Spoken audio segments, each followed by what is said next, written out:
আৰক্ষীয়ে তিনিজন ব্যক্তিক উঠাই গৈছে আচলতে কি হৈছে কি ক'ব আজি ৩-৪ দিন হ'ল ছোৱালীটা সন্ধানহীন হৈ আছে কিন্তু এইটো সন্দেহমূলকভাৱে আজি ৩টা আসামি কৰায়ত্ব কৰিছে যোৱা ৰাতি কিডনাপ বুলিয়ে সন্দেহ কৰি এওঁলোকক কৰায়ত্ব কৰিছে এতিয়া আৰক্ষী প্ৰশাসন ছাৰৰ ওচৰত এটাই আমাৰ দাবী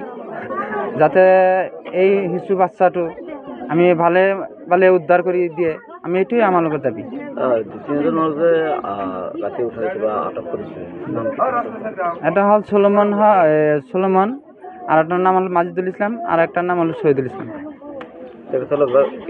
ইয়াতে তার ঘর কামার পাড়াই